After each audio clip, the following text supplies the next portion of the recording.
Hi everyone, welcome or welcome back to my channel. I'm Isabel and this is my library. In today's video, I bring you the spookiest of book hauls.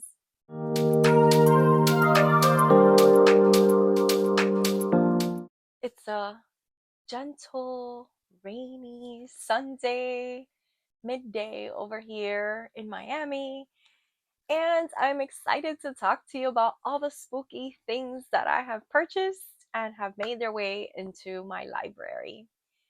I can't believe it's almost October, it's the ending of September. Like the best time of the year is here.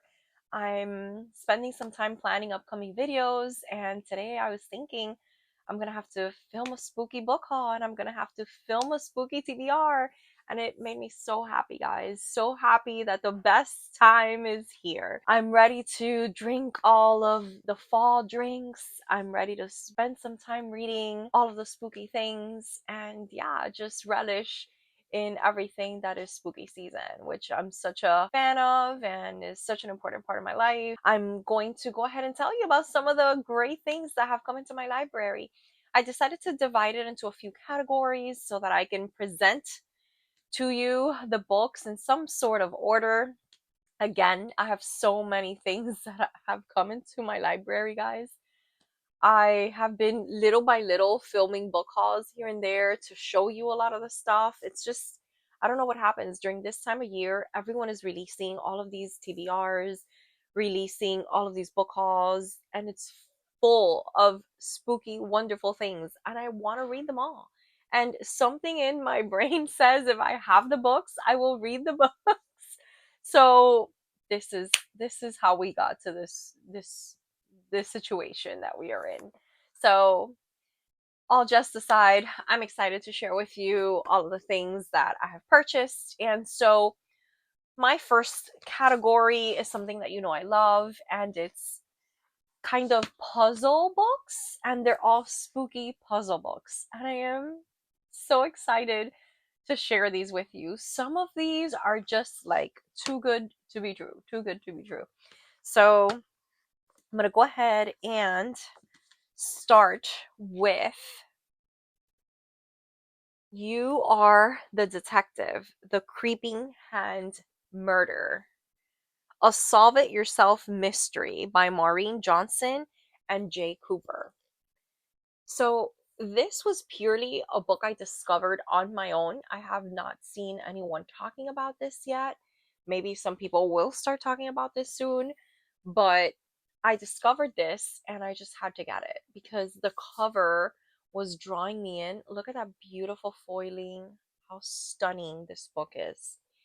And once I got it, I I opened it and I started flipping through it and I could not believe how stunning this book is. So, first, look how beautiful those end papers are, right? Then, when you go to the back, there's this like envelope that has like this seal, right? Like a little sticker with the hand. And it has like a bunch of these. And again, I'm not looking because I don't want to spoil anything for myself. It has like these typewritten like letters in there. And I don't even know what that is, but I'm very intrigued. I'm just so excited. Are those the solutions? I don't know. I don't know what it is. But if you look at this, right, let me see the best way I can show you. So, first, all these clippings, right? So, there's these like newspaper clippings, and then we have like typewritten letters. So, it's mixed media in a way. And then we have like these stunning illustrated pages, and there's like these kinds of things inside. So I cannot wait to dive into this. I'm not gonna look anymore because I'm afraid of of finding some stuff that I shouldn't be looking at. But I'm so excited for this, guys. It pretty much says in the back, November 1933, London. 7 people receive mysterious letters. Someone knows their terrible secrets. They are summoned to a posh townhouse where one person is stabbed right in front of the others, but somehow no one saw a thing. Can you help Scotland Yard solve the mystery? And of course, every time I see Scotland Yard, I think of Agatha Christie, right? And how perfect is this? But I'm so excited, guys. This is going to be a lot of fun, I think. And I'm very excited to own this, to have this, and to get to it, hopefully, in the upcoming months. So, next, I went ahead and got this one. Can You Solve the Murder by Anthony Johnston? And it says this is an interactive crime novel. And you guys already know how fascinated I am with these kinds of books. And so just so you kind of see, like right at the ending of like the chapters, so it's kind of like choose your own adventure ish, because it says here, if you have C3 written in your notebook, turn to page 158. Otherwise, turn to 90. So it seems to have elements of a choose your own adventure, but I think you have to keep your little journal and write down clues, and then it's not a choice you're making, but it's based on what you already know, like what clues you've already encountered. I think that's where this is going. But I can't tell you guys how excited I am that writers are doing these kinds of projects. Like these kinds of projects are just very exciting to me, like mixed media, making you feel like you're the detective, that you're the one solving the crimes. Like for some reason that's really intriguing to me, like it really really appeals to me. And it's like it's at its height, like almost I want to say like every week or so I discover a new one of these. And this was something that a while back you couldn't really find a lot of. They were kind of unique. And I'm just glad everyone is hopping on this, because it's just such a fun, it mixes two of the things I love, which is murder mysteries and spooky stuff with choose your own adventure puzzle things. And it just seems so fun. It feels like another video game that I'm playing, or another one of my kind of, novel games that I like to play, where we have to figure things out and just read, and like everything is based on like the dialogue back and forth. I'm a really big fan of that. So just awesome stuff, guys. I'm really excited. So the next one that I picked up is similar to this last one, and this one is called Choose Your Quest: Escape the House of Horror. And then it says that this is an interactive adventure. And so I saw online that there's quite a few of these in the collection. I was super interested in like the other titles first, so that's why I didn't order like all of them, because I want to see if it's good quality and if it's well written and stuff, because that's of course also important. It does have some pretty cool illustrations throughout, so I kind of like that. And it is very much a choose your own adventure kind of book. Like you get to pick what pages you go to. And so this one says a routine summer trip turns into a fight for survival when your car breaks down near a mysterious mansion. Trapped inside, you must navigate its eerie walls, solve deadly puzzles, and make impossible choices, all while being hunted by the master of the house and his sinister accomplice. I mean, I love this. Like, you're on the road trip, your car breaks down, and you're now in this haunted mansion. And then you have to like make all these decisions. I love it. It's so much fun. And I love that I have another one of these. I'm so excited. And if I like it, I'll go ahead and research what other ones they have and see if any of them interest me.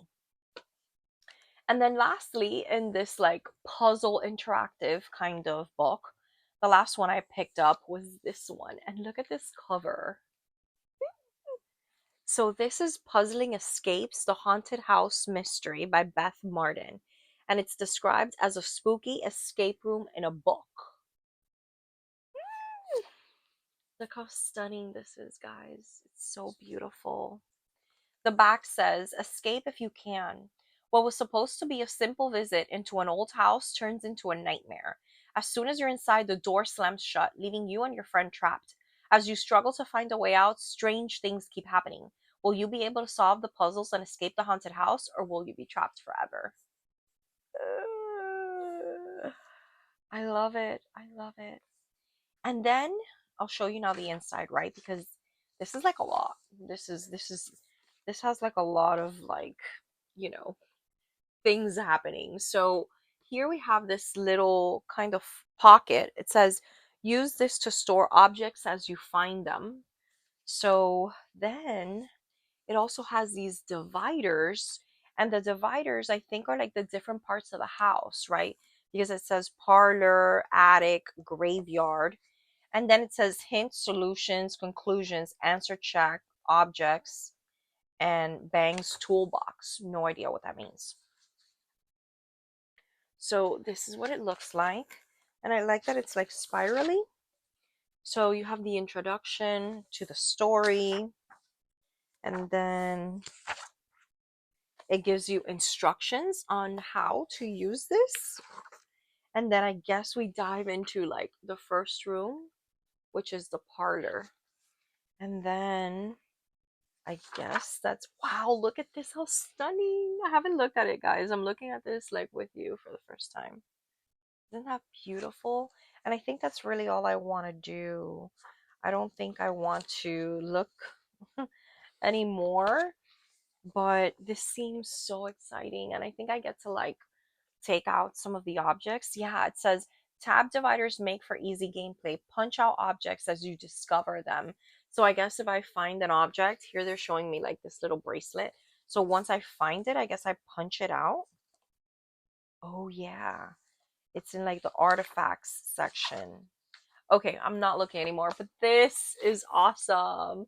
What a great kind of activity to do for spooky season. So those are the 4 interactive puzzle books that I went ahead and purchased. Now I'm going to move to another category, and this basically is some cozy mysteries that I have picked up. So I know I haven't really talk too much in my channel about cozy mysteries, but I am a huge cozy mystery fan. I have read quite a few cozy mysteries. I actually started reading cozies years back, and I love them. I really do enjoy them. I stopped for a little bit. I really just haven't picked one up in a long time. I do have a lot on my shelves that I still need to read, but lately I've just been watching some booktubers talking about cozies, and I got so excited. And I found there were so many that had come out that I wasn't aware of that I had to pick up. You guys hear that? It's the rain. I hope you can hear it. It's just so good. Um, So let me go ahead and show you some of these cozy mysteries that I have picked up. And yeah, I'm super excited. I do want to make sure that I mention Amy Marie from the channel Books with Amy Marie, because she has the best content when it comes to cozy mysteries. I've discovered so many new cozies thanks to her and her channel that I just wanted to make sure that that I shared that with you. If you're into cozy mysteries, um she's wonderful and knowledgeable on cozies. So I'll go ahead and link her channel down below so you can check it out. So let me show you some of these cozies that I've picked up. So first I'm going to show you, I went ahead and picked up Plantation Shutters, and this is by Ellen Byron, and it's called The Cajun Country Mystery. And there's just something so sweet and safe about a cozy. I love that they all take place in like these, estates or mansions or country houses. I love that. I love that there's always like an adorable kind of pet on the cover, and these tend to be my favorites, the ones that take place in a haunted mansion or a kind of mysterious mansion. So in this one, we're following a main character who returns home to her family's estate, and she finds that it's been made into like this bed and breakfast kind of a thing. And yeah, stuff starts happening there. I like that setting. I find that this is a setting that I will enjoy, and I haven't really read anything by Ellen Byron before, but I'm excited, and I know that and you guys know I'm not super big on series, and the reason why is because they're big commitments. But with cozies, I feel like if I love them, I'll continue the series, but it's very easy for me to just read one, and if I'm not in love with the series or the author or the characters, I just move on to the next one because there's so many of them. And so I feel like I can do that. So there's not as much pressure with a series as for other genres. So that's something that makes me feel okay about starting new series. So the next one I went ahead and picked up is this one called Checked Out. And this is The Village Library Mysteries, and it's by Elizabeth Spann Craig. And in this, basically, we are following this woman who works at a library, and she agrees to be set up on a blind date. And she obviously has all these worries about the blind date and how it's going to go. And then the date never shows up. And so she feels like maybe she was like stood up or whatnot. And then she finds out that he doesn't show up because he's been murdered. And of course, she needs to figure out like who done it. So I love that it takes place in a library setting with library employees. I love the cozies that take place in bookstores and such. So this should be a lot of fun. So, following that same kind of concept, I went ahead and got Death Overdue by Alison Brooke, and this is a haunted library mystery. And I have heard that this does include like supernatural elements, so there is speculative elements in this one, which is kind of cool. It's not normally something that we see in a lot of cozies, so that should be interesting. And basically, in this one, um, we are following like the spooky local library that has its own ghost. So there's apparently like a resident ghost in this library. And yeah, that's really all I know about it. But look how beautiful that cover is, and look at the Halloween vibes. I love cozies that take place during the fall time, during Halloween time, carnival time, pumpkin time. Like, I feel like that's an excellent backdrop to a good cozy mystery. So I always prefer those. Then I also went ahead and picked up The Body in the Bookstore, which is a secret bookcase mystery by Ellie Alexander. And look at this beautiful cover. And so in this one, we are following this bookseller, Annie Murray.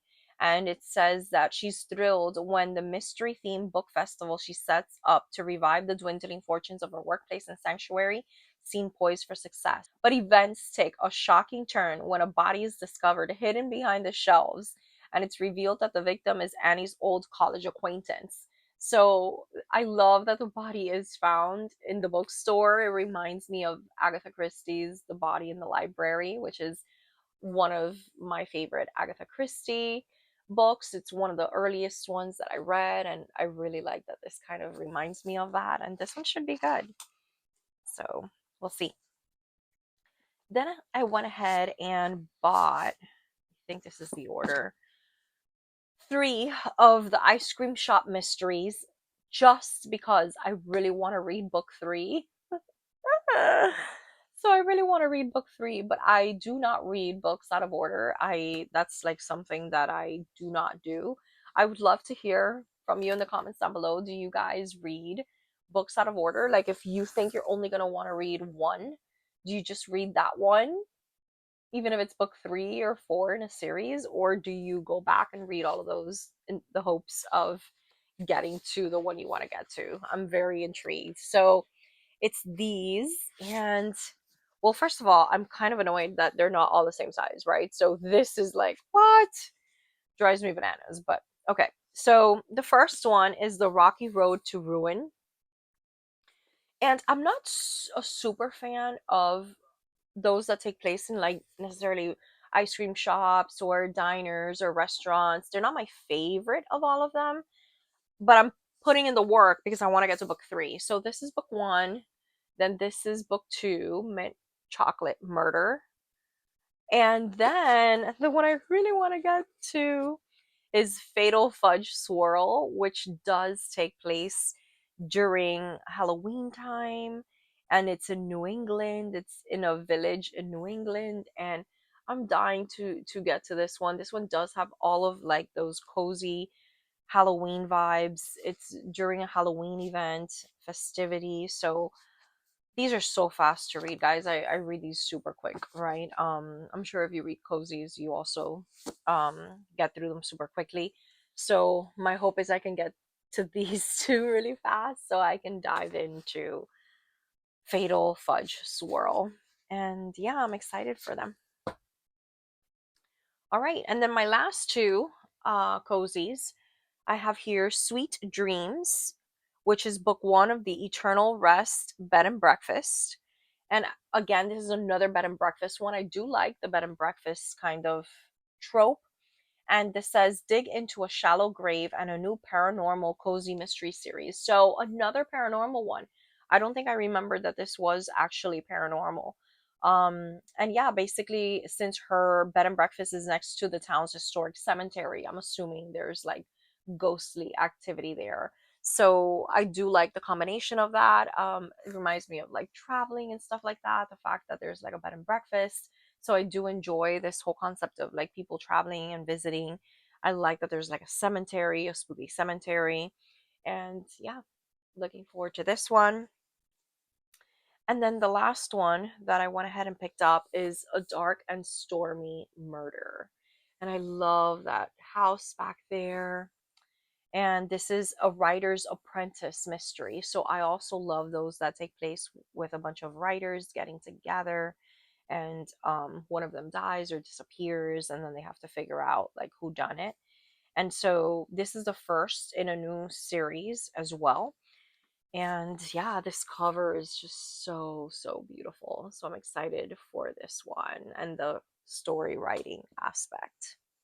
So those were all the cozies that I ended up getting. So far I have shown you my puzzle books and my cozy mysteries. So now I'm going to go ahead and show you some thriller slash mystery spooky books that I have picked up along the way. So the first one I want to show you is The Champions by Kara Thomas. So I actually just read The Cheerleaders by Kara Thomas this month of September. I really enjoyed it. I thought it was a very interesting thriller slash mystery. And so I guess this is like a sequel, like a loose sequel. And I'm excited to dive back into this kind of high school and world with this one. And I just recently found out that this was a thing. I did not know that The Champions was a sequel to The Cheerleaders. Then I also went ahead and picked up 13 Months Haunted by Jimmy Giuliano. And I've been wanting this for a really long time, way before it came out. It was an anticipated release for me. I have read Jimmy Giuliano before. I did read Dead 11, and it was one of my most anticipated books the year that it came out. I think it might have been last year. I was not the biggest fan of the book. I was a little bit disappointed. I think it had a lot to do with the fact that I had a lot of like expectations for that book, and so it kind of fell short. But I'm really excited about this. I know it's picked for one of the book clubs that I am a part of, so I'm pretty stoked about that. It is pitched by Craig DeLuey as ideal for fans of Stephen King and Stranger Things. Great, scary fun, so that's always promising. I love the vintage CD in the front, and yeah, this seems to be great. Let me read to you a little bit so you know what it's about. But again, I'm only going to read you that first blurb. Click the link if you dare. Librarian Piper Lowry can tell right away there's something strange about the new girl in 8th grade. Even though all the other kids are obsessed with the latest Y2K tech, AOL, Napster blogs, Avery Wallace won't touch a computer ever. And stranger still, her mother comes to school with her every day, sitting next to her in class. So, super strange, right? I love that we are nostalgically talking about all these things that like I loved or that I experienced, like AOL and Napster and blogs. And so I also love that there's just like an odd character, like a character that has something off. That little blurb there does remind me a little bit about Dead 11, because that book did focus a lot on why the community members were acting like strangely about certain things and how they were all kind of stuck on a particular year or time period. So I kind of like that I'm getting those same kind of vibes from this. I'm hoping that this book will be everything that the other book wasn't for me. And yeah, I'm really excited for this one. So I also went ahead and picked up 7 Reasons to Murder Your Dinner Guests. And this, guys, seems to be, and this is by K.J. Whittle. This seems to be one of those books that have been coming out lately that I'm obsessed with, which is a group of people being invited somewhere and then they have to figure out who's done it because they all start dying. So you guys know that I've always been a fan of these isolated closed circle mysteries, and now they're just coming out, man, one after the other after the other. This is the time for me to be alive and reading these kinds of books, and I hope publishing doesn't get tired of publishing them. I will continue buying them to support, and I just love it. I love this concept. It's just very Clue to me, and you guys know I love Clue. I love everything that has to do with Clue. I love playing the game. I love the movie. I love the video game versions of it. Like, it's just fun for me. So, yeah. I'll read you a little bit about this. It says 3 courses, 7 guests, 1 card. It's a deadly evening they'll never forget. 7 strangers meet for an anonymously hosted dinner party. As the evening winds down, 7 cards appear, one in front of each of the guests. On the card is a number, the age at which they will die. Thinking it is an elaborate prank, the guests disperse into the night, hoping to forget the morbid evening forever. So, I don't know what to tell you. Like, I love everything about it. Maybe this is a contender for book of the year and it'll knock off You Are Fatally Invited out of that list, which has a very similar premise to this. I love that this is adding a speculative kind of thing, that how does everyone know, or how does the creator of the cards know when they're going to die? So, very, very intrigued by this. And yeah, I'm excited to get to it. I also went ahead and picked up A Christmas Mystery, Murder Most Festive. This is by Ada Moncrief, and this takes place in 1938. So we have another one of these like Agatha Christie-ish books, which I'm very excited about. And it says that the Westbury family and assorted friends have gathered for another legendary celebration in their beautiful country house.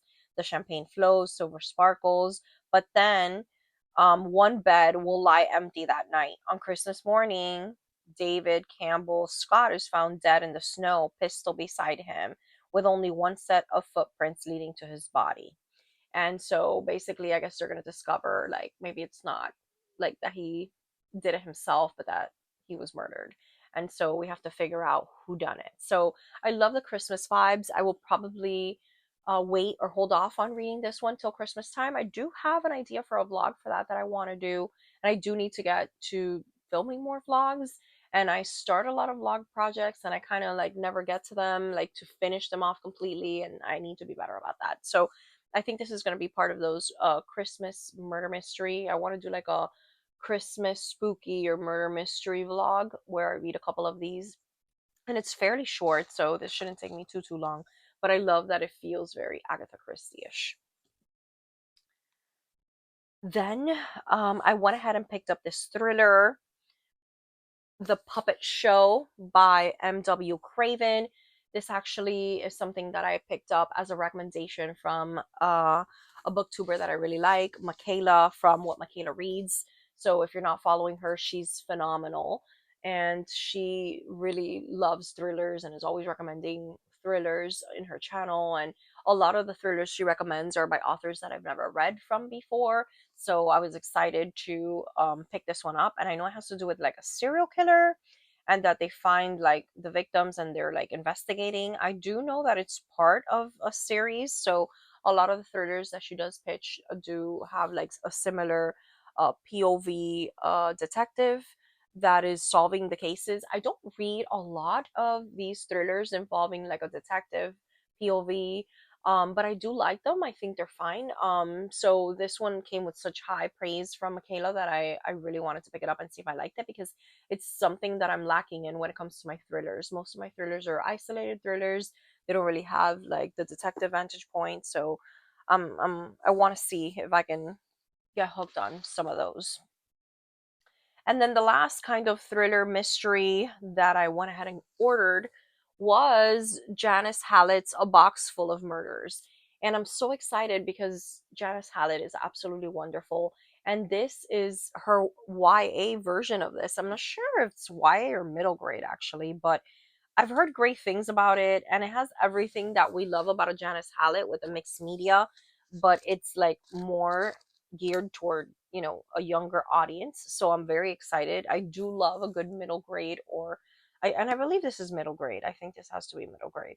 I love a good middle grade mystery, and I just couldn't turn this opportunity up to have this. And yeah, I went ahead and ordered this. I think I got it off of Waterstones. I'm not really sure. I'm not sure if it's released here in the US yet, but I'm anticipating it a lot.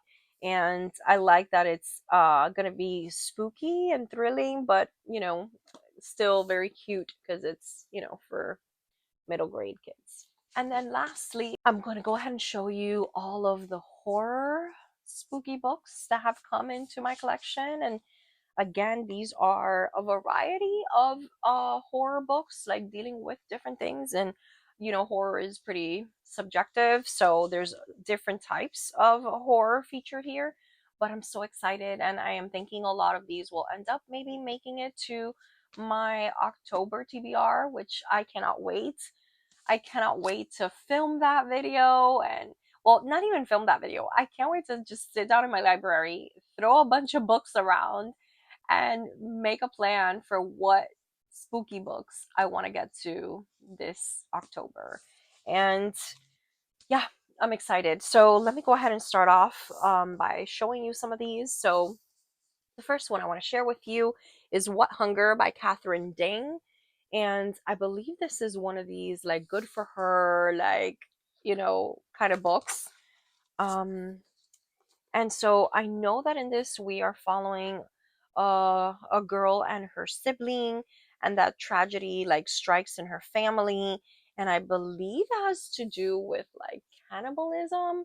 I'm not really sure. Don't hold me to it. These, I like to go in as blind as possible. Horror is one of those things that I like to not know a lot about, but I think that's what this is about. So I am excited for What Hunger. Next, we have Sugar by Mia Ballard. And I feel like these two like kind of go hand in hand. Look how beautiful those books look together. Oh my gosh. Maybe this could be my thumbnail. I love how this looks. So this one is basically, it says Satara is unhinged and unwell. And I love me a good horror book about an unhinged woman. So basically, when 35-year-old Satara Stratton discovers her husband Dean's treacherous affair with her best friend Lila, she plunges into familiar territory, deceit, and death. Having disposed of men before without a hitch, she finds a new thrill in this betrayal. So, again, a good for her kind of book, I think. And I have heard a lot of people talking about this one, and I know that people like this one. So I went ahead and picked it up, and hopefully I love it as well. So then I went ahead and picked up this Dark Encounters, a collection of ghost stories. And basically it says Tales of Suspense for the Twilight Hour. So I love a good anthology of spooky books. I believe I've read others in this collection. I'm not really sure. But it says that it appeals to fans of H.P. Lovecraft, and that there's all sorts of stories, from stories about a demonic book that brings its readers to an early death and to the murderous specter of a feudal baron. These tales will tingle the spine. So I love a good anthology. I know for sure I want for my October TBR, I want at least one short story collection because I do like to read like a short story a day during the month of October. So hopefully I end up with a good one, and this might be a contender for what I end up picking. So next I have The Home by Judith Sonnet. And I know this is a good old haunted house story, and I believe it takes place in the 60s. And in this, we are basically following um, a man that was, there were a group of teenagers who were lured into this haunted house. And now this man, Robbie Miller, has become like a killer because he serves like the house. I think that's what it is. I'm not really sure. That's all I want to read or know about this. but I do have a couple of this author's other books.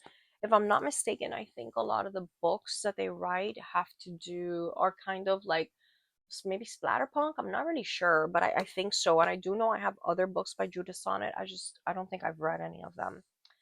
Um, then I also went ahead and picked up The Venue by TJ Payne. I've talked about this book on my channel before. So I love this book. I have read this before, and I had read this on Kindle Unlimited years back. And this is one of my favorite horror stories that takes place in, it's like a locked room mystery kind of setting. It does involve a game, it does involve a wedding venue. So it has like all these tropes that I love, and this book is phenomenal. So I talk about it all the time. I wanted to have, what people call my trophy copy of it, but it's a book that I recommend so often that I want to have it. So I can hold it up and talk to you about it. But in case you haven't read this, it's basically about a couple that's getting married and they're picking their venue, and it's a very special kind of venue. And then all these different people get invited to their wedding, and some of them are shocked that they've been invited to the wedding. And one of them is like an ex, and that's like the point of view that we are following. Her name is Amy, and that's really all I want to tell you. But if you love books that are extreme, right? So there's a lot of graphic content here, but extreme horror books that take place in like a locked area, and there's like game elements and into the survival, then I think you should definitely pick up The Venue because it's one of my favorites. It's so well done. It's very over the top. I love over the top books. You can't go wrong with The Venue. So next, I want to go ahead and talk to you about Walking Practice by Dolki Min. And I have seen this on quite a few people's channels. I believe I saw Kayla talking about this from Books and Lala. I believe Gabby from Gabby Reads talked about this. I believe Caitlin from Spill the Reads talked about this. I'm almost sure all three of them talked about it, and I've been wanting to get to this for so long. I know we are following it's a shape shifting alien who's stranded on Earth. I know this is one of these silly, over the top books, but I've heard it's excellent. And it has like these illustrations, which I'm so excited about. And this is kind of like the horror that I like to read. I like a lot of this over the top, weird, and strange kind of book. So I'm hoping that this will be great. So the next book I picked up was My Darling Dreadful Thing. And I have seen so many people talking about this book and the vibe and the ambiance of this book. And so I know it takes place in like this haunted, like kind of house or mansion.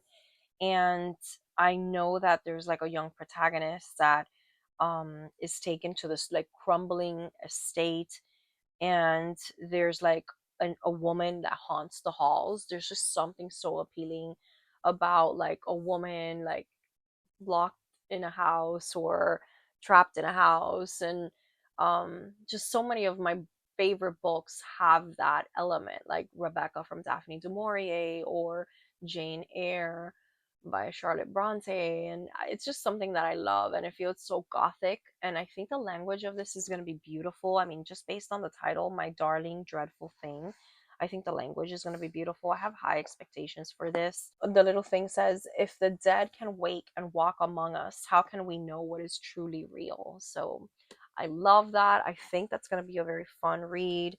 I hope it will. So the next book that I want to talk to you about is Burnt Offerings by Robert Morosco. And I believe this is an older book. I'm not really sure of the publication date. Yeah, 1973. So this is an older book, and I believe like movies have been based on this, but basically it's involving like a family that rents this home for a really cheap price. So it has like those Amityville kind of vibes, and they're gonna be there for the season. So it's also reminding me of like The Shining, and they're basically going to spend their time there. The family is, and there's a woman, an elderly woman, who's going to be like providing their meals and cooking for them, but she's also like living in the house in like this distant wing of the house. And so again, mysterious woman in the house, and it just has a lot of those like, vibes that I think I'll love.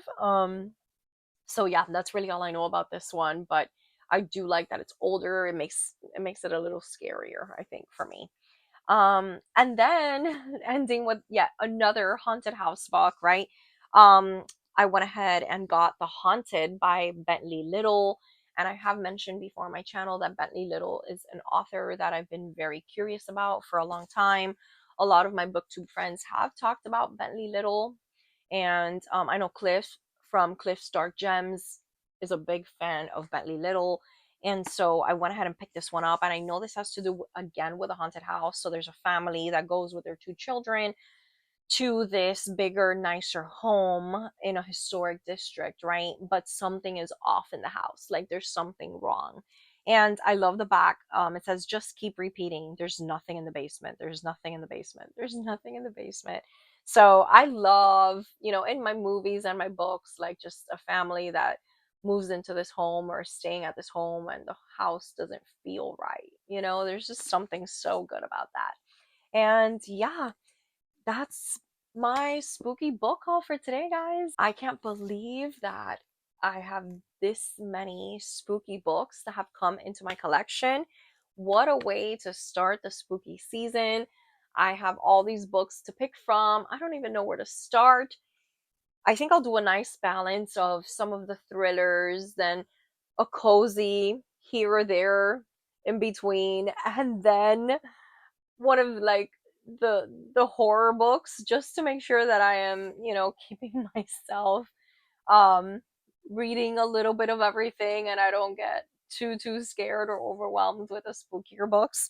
But there's just something so interesting to me about spooky season, how normally I want to read spooky books all year round, but there's just something about now the starting of fall that makes me yearn for them even more. So thank you guys so much for watching. If you made it to this point, I hope I put some books on your radar that you had not heard of before. Let me know. Have you read any of these books? Are any of them on your TBR? Do you want to read any of them? Did I convince you to get any of them as people convinced me to get them? I would love to talk to you in the comments down below. Thank you so much for watching. Please like this video, subscribe to my channel as well if you're still not subscribed. It would mean the world to me if you did that. And thank you guys so much for your time and your company. I hope you have lots of spooky books in your future, and I look forward to talking to you in the next one. Bye!